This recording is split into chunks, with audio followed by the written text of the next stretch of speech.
इस परमार्थ मार्ग में चलने वाले पथिक की पहली सीढ़ी है कि अपनी वाणी पर अंकुश कर ले।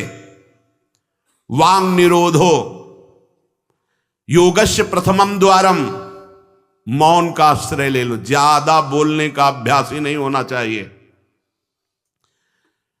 बड़े अपराध बन जाते हैं, निंदा स्तुति बन जाती है, दोष दर्शन होने लगता है, वो साधक गिर जाता है। मौन का स्वभाव बनाना चाहिए। जड़ मौन यहां वृंदावन में ठीक नहीं। यहां हम राधा राधा बोलेंगे, प्रभु की चर्चा बोलेंगे, कोई प्रश्न करेगा तो जो शास्त्र सम्मत बात है उत्तर देंगे, नहीं तो मौन रहेंगे। प्रपंच की तरफ से पूर्ण मौन होना चाहिए। आपको पहली बार कोई खड़ा करके बात कर रहा है, समझ में आया इससे बात करना प्रभु को भूल जाना है, अगली बार से वो कहेगा राधे राधे, उत्तर नहीं देना। श्री हरिवंश, उत्तर नहीं देना। अंदर से श्री हरिवंश बोले, चल दिए। हमें किसी से क्या लेना देना। हम किसी का अहित नहीं करेंगे, अमंगल नहीं करेंगे, हम किसी पर दोष दर्शन नहीं करेंगे, पर हम अपनी वृत्ति को भगवदाकार करने आए हैं। ये नहीं कि कोई हमसे बोले तो हम बोलना जरूरी है, नहीं। कोई प्रश्न करे तो बोलना जरूरी नहीं। उपासक हो, आप कृपा करें तो बात कर ले, ना चाहे तो बिल्कुल आपके ऊपर कोई शासन नहीं कि आपको बात करना ही पड़ेगा, ऐसा सिद्धांत नहीं है। योगस्य प्रथमम द्वारम वांग निरोधो, सबसे पहली साधना है वाणी को रोक ले। बोलने से बहुत शक्ति नष्ट हो जाती है। जैसे हम भगवत चर्चा करें तो इससे शक्ति बढ़ती है, लेकिन प्रपंच की वार्ता करने से वाणी की शक्ति नष्ट हो जाती है। जब आपकी जबान अपवित्र हो गई तो नाम कैसे चलेगा? जब वाणी अपवित्र है तो आपके अंदर शास्त्री कैसे शब्दों का भाव आ पाएगा? नहीं आ पाएगा। महावाक्यार्थश्च विचारिताम, आप नहीं विचार करने की क्षमता वाले रहेंगे। यदि आपने व्यर्थ की बातें शुरू कर दी, अश्लील भाषण बोलते, गंदी भाषा बोलते हैं, तो आप में कभी विचार शक्ति ही नहीं रह जाएगी कि आप शास्त्रों के, संतों के वाक्यों का मनन करने की सामर्थ्य रखें। खो देंगे सामर्थ्य। बहुत अमृत में वचन निकलते हैं मौन वाणी को पावन रखने वालों के, एकदम शहद में डूबे हुए वचन। इसलिए वाणी पर अंकुश कीजिए। जरूरत हो तो बोलिए, नहीं तो मौन। श्री जी का जस गाइए, नाम कीर्तन कीजिए, इसके अलावा मौन रहिए। इन नियम ले लीजिए। जब आए हो भगवत प्राप्ति के लिए तो काहे को बख्शो। इन इंद्रियों को सीधे अनुशासन में लीजिए ना। आपका स्वरूप इंद्रियां थोड़ी है, आप इनके संचालक हैं। आपकी सामर्थ्य से सामर्थ्यवान होकर आपको बांधे हुए हैं, आप इनको बांधिए। बहुत हो गई स्वतंत्रता इन दुष्टों की। माता देहूती जी भगवान कपिल जी से कहती, मैं ऊब गई इन दुष्ट इंद्रियों से भोगते हुए, नाथ अब वो उपाय बताइए जिनसे इन दुष्ट इंद्रियों के कब्जे से मैं बाहर निकलूं। माता देहूती जी, ये बहुत दुष्ट है। ये कुछ मिनट तो लगेगा, बहुत शांत है और भगवत स्वरूप में लगने वाली हैं, और एक क्षण में गिरा के ऐसे नरक में खड़ा कर देंगी जहां पश्चाताप ही होता है, हाथ कुछ नहीं लगता। योगस्य प्रथमम द्वारम वांग निरोधो, फिर अपरिग्रह। पहला द्वार है वाणी पर शासन कीजिए। हम वाणी गायन करेंगे, श्री जी के लीला चरित्र, नाम कीर्तन, इसके अलावा मौन। कई साधकों को यह स्पष्ट आज्ञा करी श्री जी की प्रेरणा से कि आप नहीं बोलोगे, तो उसका पालन करना चाहिए। जब सत्संग में आप सुन रहे हैं कि योगस्य प्रथमम द्वारम, तो आप अपनी वाणी को संयम में रखिए। किसी की मजाक, उपहास, किसी की चुगली, निंदा, ये सब बिल्कुल नहीं। अगर आप ये सब करते रहेंगे तो निरंतर नाम नहीं चलेगा। आप सत्संग का मनन नहीं कर पाएंगे। मनन करके आप अपने आराध्य देव में स्थित नहीं हो पाएंगे। जरूरी है मौन, जरूरी है, पर विचार मौन। ये धाम है, इसलिए हम जड़ मौन की बात नहीं करते, विचार मौन। और वो मौन ही किस काम का, जो एक शब्द में हम बात कर लेते हैं, वो 5 मिनट लगाएं। जैसे कोई बात करनी, अब वो कुछ बोला, अब उसमें पूरी एकाग्रता पूरी शक्ति नहीं, सीधे बोल रहे, स्विच ऑफ कर दे, क्या चला गया। जड़ मौन के लिए फिर ना ऊ कुछ नहीं, ना लिखना ना पढ़ना ना कुछ, बिल्कुल बालवत परमहंस स्थिति, कोई प्रश्न नहीं, कोई उत्तर नहीं, एकदम जड़वत, जीते जी मृत, जीवन मुक्त होने के लिए। तो वो ये श्रीधाम वृंदावन है, यहां उचित नहीं, क्योंकि यहां राधा नाम स्वयं हरि रटते हैं, तो हमारी जबान की सार्थकता है, राधा नाम कीर्तन करें, वाणी जी का गायन, इसके अलावा मौन रहे। दूसरा, अपरिग्रह, उतना ही स्वीकार कीजिए जिससे आपकी जीवन यात्रा चलती, इसके बाद नहीं। एक भी वस्तु एक्स्ट्रा आपके पास नहीं होनी चाहिए। क्यों होनी चाहिए? जब रोज का रोज श्री जी दे रही तो तुम्हें एकत्रित करने की जरूरत क्या है? आपको जो दिनचर्या में चाहिए बस उतना ही, इसके आगे नहीं। एक भी कंबल एक्स्ट्रा नहीं रखना होना चाहिए, एक भी वस्त्र नहीं एक्स्ट्रा नहीं होना चाहिए। जो हमारी दिनचर्या में आ रहे हैं कि 2 कॉपिन, 2 मार्किन, बनियान, स्वेटर, 1 कंबल या 2 कंबल, जिससे आपकी दिनचर्या कट रही, बस इसके अलावा आपके पास कुछ नहीं। आपकी जो दिनचर्या है, उस दिनचर्या जो प्रभु दिए हुए हैं शरीर पालन पोषण के लिए, शरीर के लिए उतनी आवश्यक है। अगर सही दिनचर्या करनी तो राइट टाइम पे आपका पहले कंबल हटना चाहिए। समय कंबल फेंक दिया दूर, अब अपनी दिनचर्या में लग जाओ। काहे को शरीर को इतना दुलार करके बबुआ बनाए हुए हो, कान के कंटूप ऐसे बांधे, मुंह में ऐसे बांधे, ऐसे क्या होना है इसको? ये जड़ शरीर है, जितना प्यार करोगे उतना ही परेशान करेगा ये। हाँ, इसको ज्यादा नहीं, आहार दे दिया, संयम नियम से स्नान ध्यान पूजा पाठ, हर समय भगवत चिंतन, ये जड़ है, अभ्यास है। यहां कौन बांधता है कुछ? 12 महीना झेलता है नहीं मस्तक का, ये सब कौन बांधता है? ऐसे अभ्यास, चलो इतने कमजोर अभ्यास के हैं तो जितना उचित वस्त्र उतना पहन लिया। अब ये नहीं कि सोमवार को हरा, मंगल को नीला और बृहस्पति को पीला, और अलग अलग दिन के अलग अलग स्वेटर, अलग अलग दिन के अलग अलग। भैया ये विलासिता नहीं। भगवत प्राप्ति करनी तो एक स्वेटर में 10-5 साल तो कट ही जाएंगे, दूसरा हम क्यों लें? एक जीपर मिल गया, उससे शरीर ढक लिया, 10-5 साल चलेगा, 2-3 महीने पहनने को होता है, हर साल नया। तो भाई हमें क्या कार, हमें कहीं जाना है क्या पार्टी में? हमारी यही पार्टी, बाबा जी की पार्टी, भगवत मार्ग के पथिक है। उचित उचित बिल्कुल नहीं से बहुत, वो इसको दुलार करने का मतलब है अपना पतन करना। सच्ची मान लीजिए, इसका पतन करना। वयोवृद्ध है, रोगी शरीर, वो अलग बात है, थोड़ा तो आनंद लीजिए प्रकृति का वार सहने का। अगर शरीर रुग्ण नहीं है, जवान शरीर हो, ब्रह्मचारी हो, आग है अंदर, सहो हर प्रकृति के वार को, गर्मी सर्दी बरसात भूख प्यास, सच्चिदानंद में स्थित हो जाओ, तुम्हारा बाल बांका भी कोई नहीं कर सकता। अब मार दिन में 50 बार शीशा देखना, अब वो फंसाएगा कि नहीं फंसाएगा? चेहरा फंसाएगा ना। तिलक के सिवा दोबारा शीशा नहीं देखना चाहिए। इस देहाभिमान के राग को काटना कि पुष्ट करना है? जय बार निकले तय बार देख करके हर सेटिंग किसको दिखा रहे हो यार? क्या तुम किसी को लुभायमान करना चाहते हो क्या? हरि को? तुम्हारे इस पार्थिव शरीर पे लुभायमान होने वाले नहीं, और जो लुभायमान होगा तुमको नष्ट कर देगा।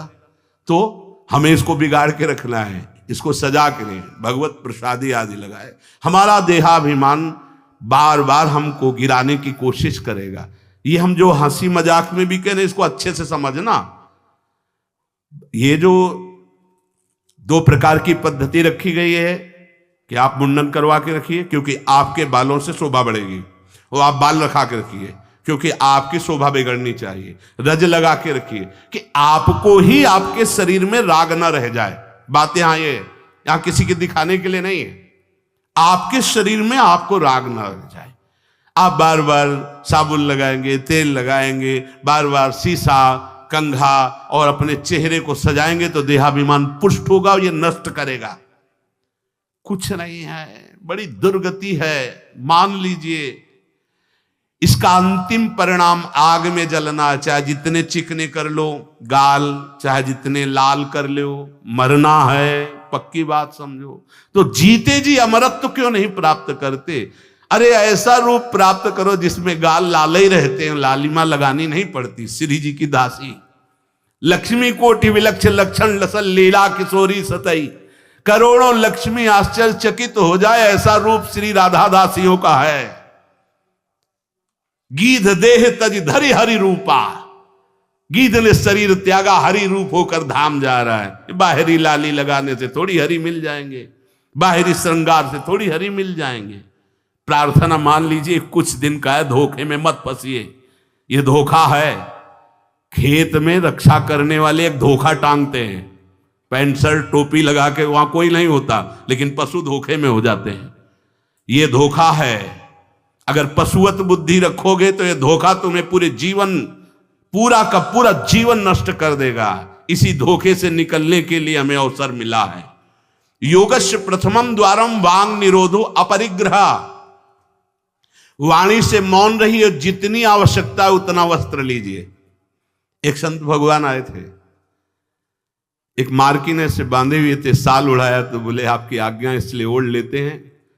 तो हम कहा किसी बाहर निकल के किसी को दे देना, हमारी श्री जी की प्रसादी, इसलिए हमारी प्रसन्नता के लिए। तो उनका ओढ़ लेते हैं, पर महाराज हम रहते ऐसे ही हैं। हमका धन्य है, नौजवान हो, बहुत सुंदर है। तो हमका आप बाहर जब निकलना किसी को देखना ऐसे आवश्यक है तो आप दे देना। तो बड़े प्रसन्न हुए, आदर करके उन पर हृदय में आदर हुआ उनका, नहीं मुझे नहीं चाहिए, मैं तो जैसी रहनी से रहता हूं। हमने घटिया घाट है एक फर्रुखाबाद फतेहगढ़ की तरफ, वहां रुके हुए थे।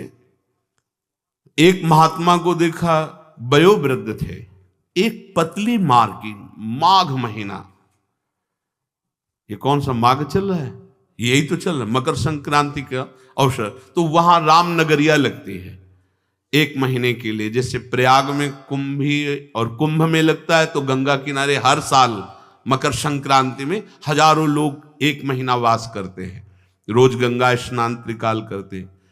उन महात्मा जी के समीप रात्रि में गए तो शरीर कांप रहा था और मंत्राकार वृत्ति, एक झोपड़ी में बैठे हुए थे।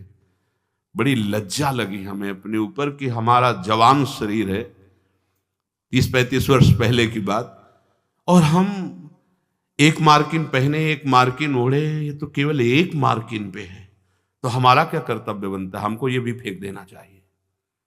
ये वयोवृद्ध हैं और मौन है, तो उनसे प्रार्थना की कि यहां आश्रम से एक कंबल ले आए, आपका शरीर कांप रहा है। ऐसे मुस्कुरा के कहा नहीं। तो चोट पे चोट लग रही थी कि धिक्कार हमारे जीवन को, ये वयोवृद्ध होकर इतना तितिक्षापूर्ण जीवन, और हम जवान होकर के इसको सह नहीं पा रहे। आप सच्ची मानना, जो तितिक्षापूर्ण है बहुत जल्दी भगवत साक्षात्कार होता है। भगवान आदेश करते तास तितिक्षस्व भारत। आज हम केवल शरीर दुलार में अपने समय को नष्ट करते हैं, शरीर पोषण में। भाई देखो, ये छोटी छोटी बातें आपको देखने में लगती होंगी बड़ी बात है, यही आपको आपके आराध्य देव से विलक किए हुए हैं। महीना भर आप केवल ऐसे आहार करके देखिए कि जिसे तुम्हारा मन कहता अच्छा उसको हटा दीजिए। आज थोड़ा त्याग मत वर्णन कीजिए, आज थोड़ा हमारे उदर में परेशानी है तो हमें केवल आप रोटी और सब्जी दीजिए। महीना भर केवल रोटी सब्जी उचित। आप देखो, अगर आपके अंदर का रजोगुण तमोगुण नष्ट ना हो जाए तो कहना आपके अंदर सात्विक भाव आ जाएगा, मंत्र में स्थिति होने लगेगी। अब आप, हमने देखा है जैसे गुलाब जामुन, कचौड़ी, पकौड़ी, ये सब कहीं जैसे भिक्षान्न में मिली भी और भरपेट पा लिया, तो वो रस नहीं आया भजन में। जो एक सूखी रोटी ऐसे चबा के गंगा जल पी करके जो रस आता है ना, वो नहीं आता है। सच्ची मानिए, पहले के बड़े बड़े भजनानंदी महापुरुष अपने जीवन को ऐसे ही। तो अपरिग्रह ये बहुत बड़ी बात है, साधक यहां चूक करता है। देखो, आप लोग तो इतने बढ़िया अवसर पे हैं कि आपको ना किसी से मांगना है, ना आपको अपनी कोई परवाह होनी चाहिए, क्योंकि श्री जी व्यवस्था कर रही है।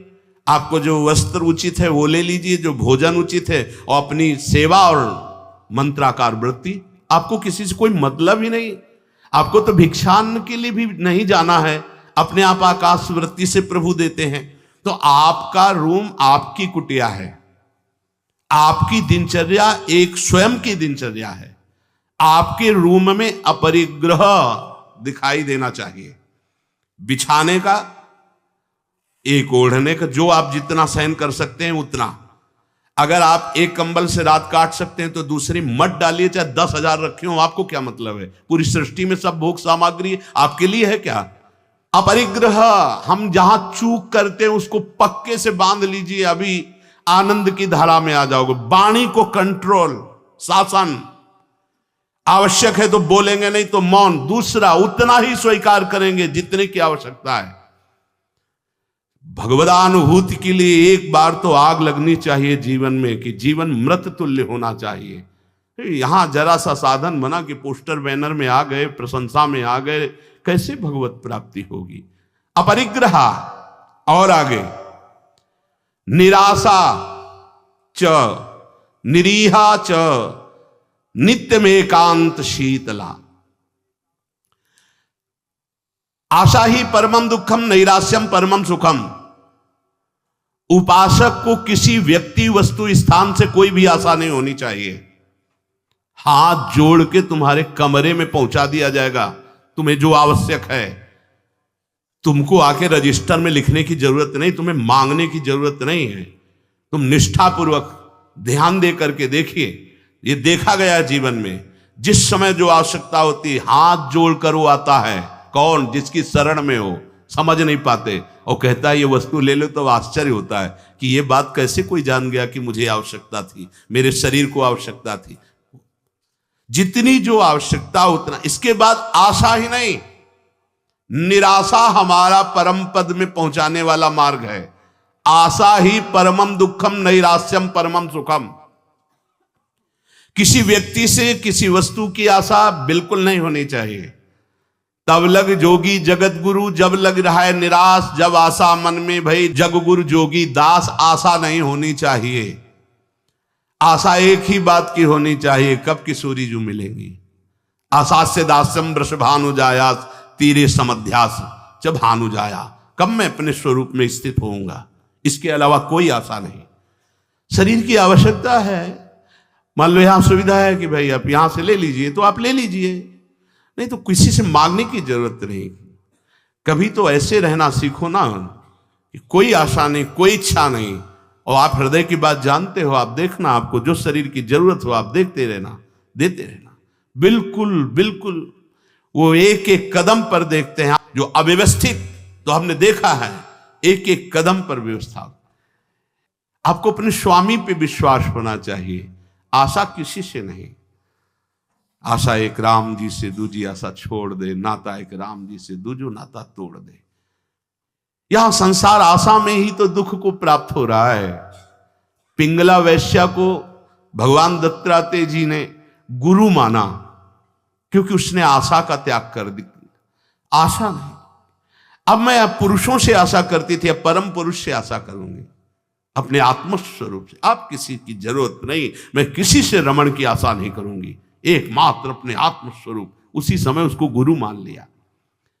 पहला, वाणी का मौन, उचित बोलो। दूसरा, सामान उतनी रखो जितनी आवश्यकता हो। तीसरा, किसी से आशा मत रखो। चौथा, निरीह, किसी भी तरह की लोक परलोक की कोई कामना नहीं। बड़ा आनंद। अभी देखो, जीवन मुक्त हो जाओगे। किसी से लोक की कोई आवश्यकता नहीं, लोक वस्तु की, और निरीह, कोई कामना नहीं।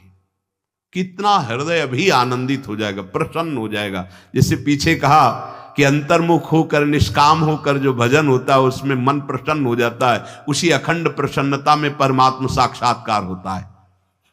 निरीह, कोई इच्छा नहीं। आज क्या पाएंगे? कोई इच्छा ही नहीं आनी चाहिए।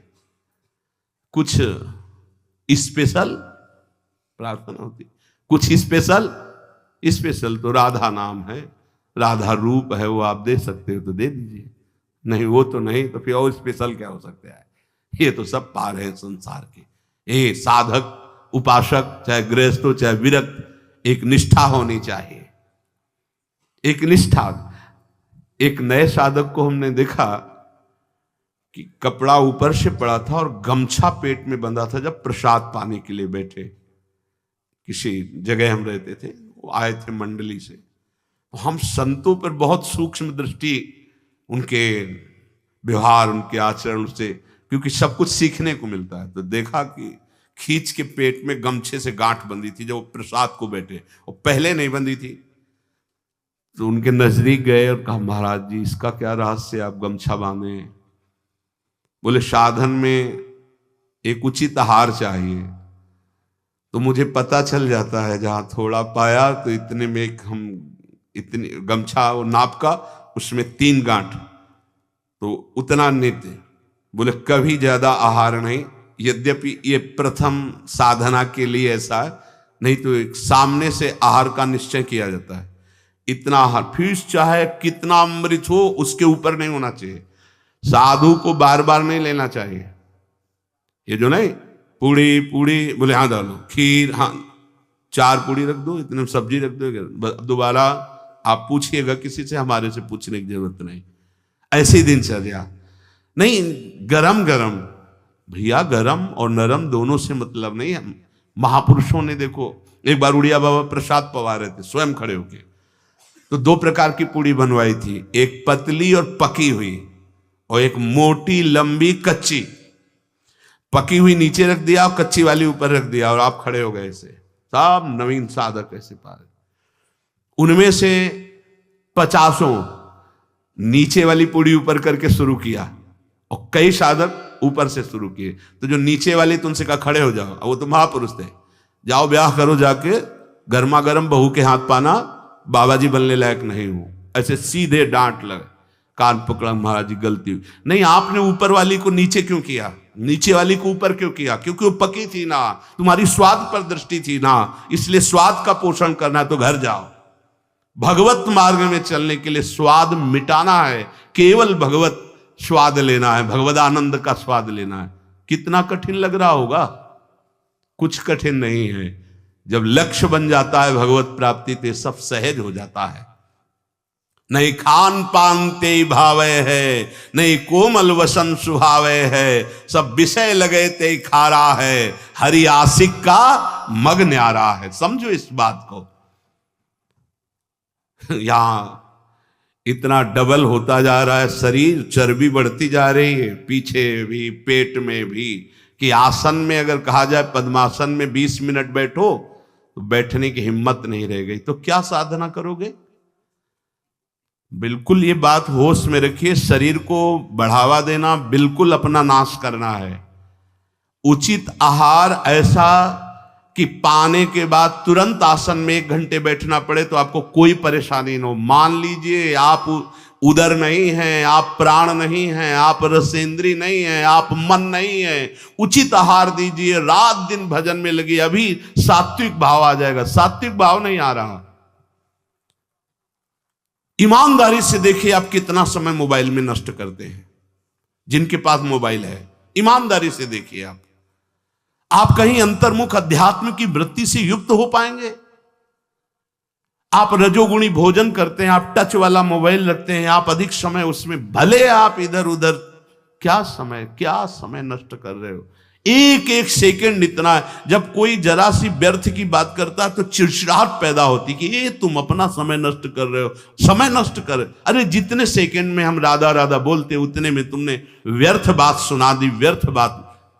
चलो गृहस्थ आश्रम में व्यापार नौकरी आदमी, तो उसको बेचारे को व्यवस्था है, लेकिन आप भगवत मार्ग के पथिक है। आपका बिल्कुल एक एक मिनट बड़ा कीमती है, एक एक मिनट जगत मंगल के लिए है। हम 1 मिनट में 10 बार 20 बार नाम लेंगे और वो नाम जगत को देंगे कि जगत का मंगल हो, तो हमारी साधुता सुरक्षित हो गई।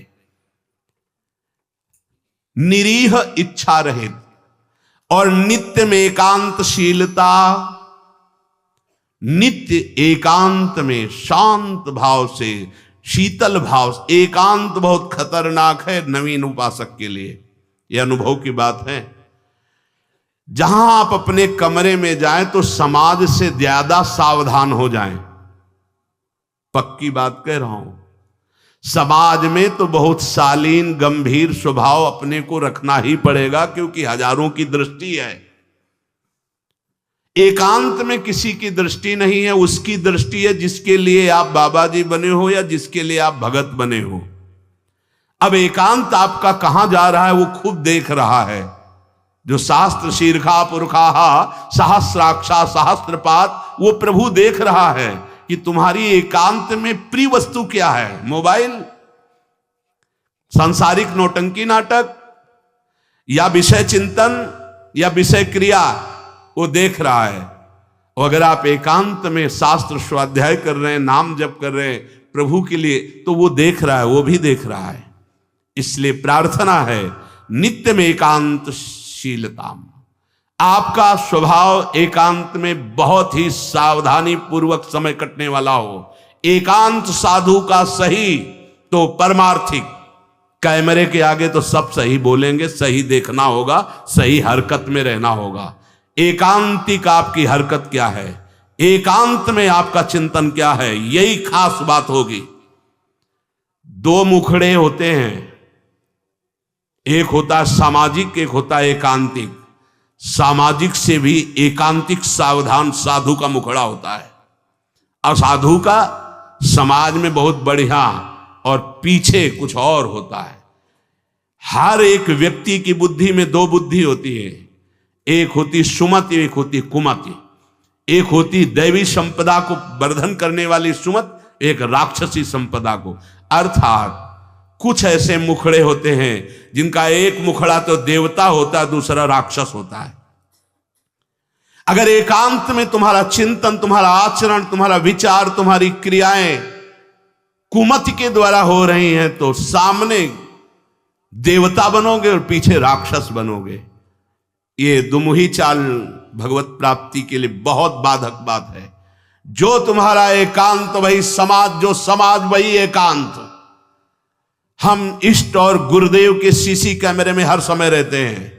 हमारा इष्ट और गुरुदेव हर समय मुझे देख रहा है। दरवाजा बंद करने पर हम एकांत नहीं हो गए, वो गुरुदेव की दृष्टि है, हमारे आराध्य देव की दृष्टि। हमें पहले सोचना चाहिए, कुछ करने के पहले, कुछ देखने के पहले, कुछ सोचने के पहले, कि अंतर और बाहर दोनों जगह मेरे गुरुदेव सुन रहे हैं, देख रहे हैं, मेरे आराध्य देव सुन रहे हैं, देख रहे हैं। इसलिए नित्य में एकांतशीलता।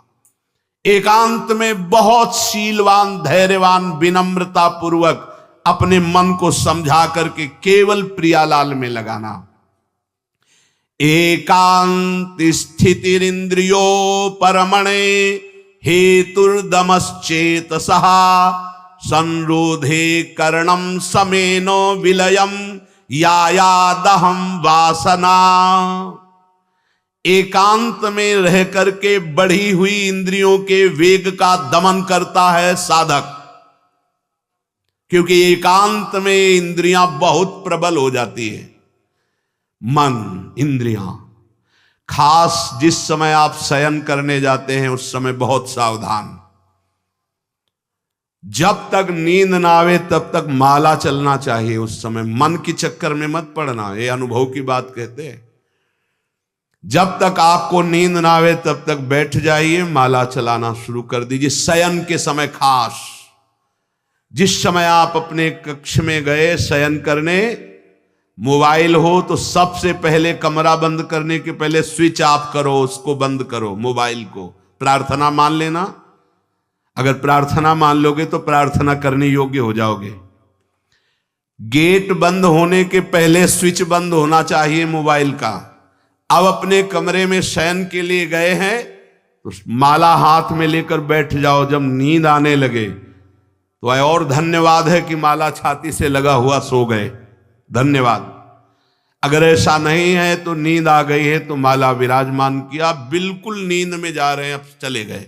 थोड़ा भी समय इसको मनन करने का मत दीजिए उस समय, नहीं तो ये दिन भर साधन में लगाया गया है, उस समय कोई असाधन सोचवा देगा या करवा देगा। बहुत ये पॉइंट की बात है, समझ लेना आप।